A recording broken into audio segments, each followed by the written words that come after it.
Bonjour, je m'appelle Didier Vallée et c'est une joie pour moi que de vous présenter le projet de Mission Protestante Online.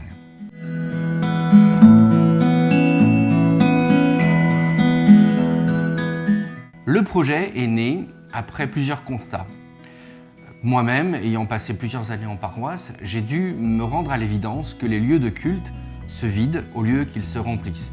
À part de rares exceptions, je vous l'accorde.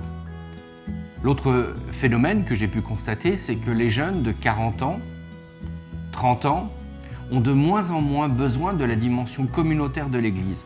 Non pas que l'Église n'est pas utile, mais que la dimension juste communautaire est de moins en moins présente. Troisième constat, de plus en plus de personnes vont chercher par eux-mêmes des réponses à leurs questions sans qu'on leur dicte ce qu'ils doivent faire ou penser.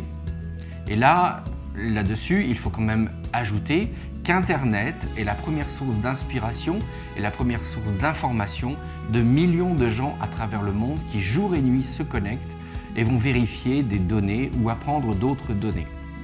Tout ça mis bout à bout, il fallait bien un moment ou un autre que l'on réfléchisse à plusieurs comment est-ce que l'on peut articuler, aller à la rencontre des personnes, faire en sorte que des églises se remplissent à nouveau, mais tout en tenant compte de ces nouvelles méthodes de vivre la communication, puisque l'évangile, c'est un évangile de communication, étant donné que nous sommes avant tout dans l'idée de partager oralement quelque chose. D'où l'idée de faire Mission Protestante Online, qui nous rappelle qu'en réalité, l'Église, quel que soit d'ailleurs son nom, sa couleur, sa dénomination, reste ce peuple en mission qui essaie de trouver des solutions pour atteindre les gens de son époque et leur parler de l'amour de Dieu manifesté en Jésus-Christ. Et j'ai une petite chose que j'aime particulièrement, l'idée toujours qui nous rappelle Wesley qui disait « Je considère le monde comme ma paroisse » et donc aujourd'hui je pense qu'il faut réactualiser ce message de Wesley qui date du XVIIIe siècle. Oui, le monde est ma paroisse et il passe aussi par ce 6e continent qu'est l'Internet.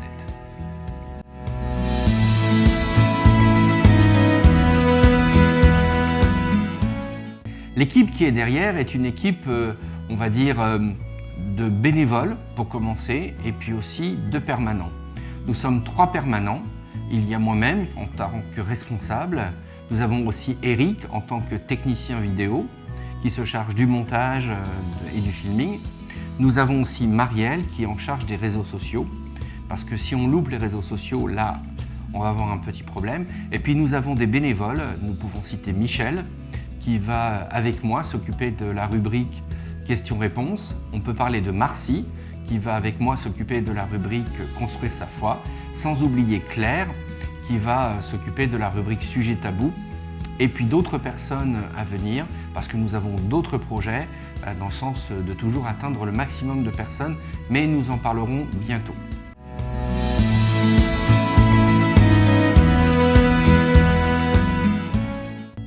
Qui encadre? Alors là, c'est une vaste question. On a toujours l'habitude d'avoir des méga structures en France.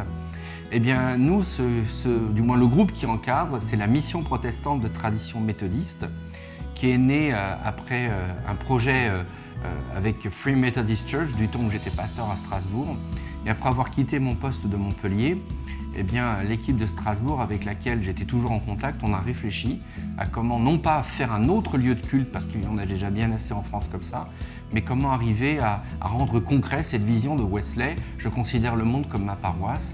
Et donc à Strasbourg, il y a Nicole, il y a Elidana, il y a d'autres gens qui nous aident et qui nous construisent, mais c'est la structure juridique qui nous couvre dans notre travail.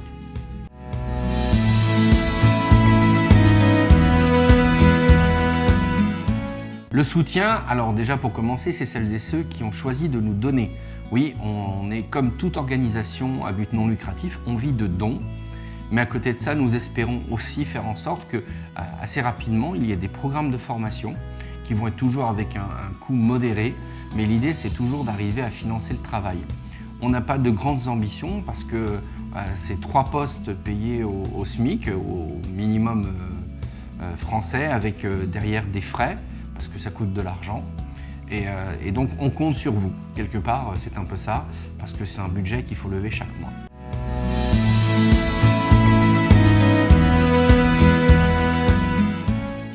Si je devais conclure, je dirais que je crois que la mission protestante de tradition méthodiste, qui encadre le projet Mission Protestant Online, on est arrivé sur un même projet, qui est de dire que le bon sens humain doit rencontrer l'intelligence de la foi.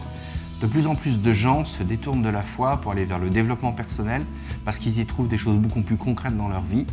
Nous partons du postulat, c'est le mien en tant que responsable et en tant qu'initiateur de ce projet, que l'on peut non pas croiser les deux, mais qu'on peut trouver des principes qui permettent à la fois d'être épanoui dans sa vie et puis d'harmoniser ça avec une démarche de foi en Jésus-Christ. On ne pense pas que c'est antinomique, on pense que des fois ça ne peut pas se mélanger, mais on ne croit pas que c'est antinomique. Donc on reste sur cette idée de but et de vision. Nous voulons partager l'Évangile avec les personnes qui ont été blessées dans leur parcours d'église, les personnes qui sont en recherche, les personnes isolées. Nous voulons faire nôtre la vision de John Wesley, le monde est ma paroisse, mais nous voulons le faire en utilisant les nouveaux outils d'aujourd'hui. Et notre vision, notre ADN, c'est toujours le même, que le bon sens humain rencontre l'intelligence de la foi.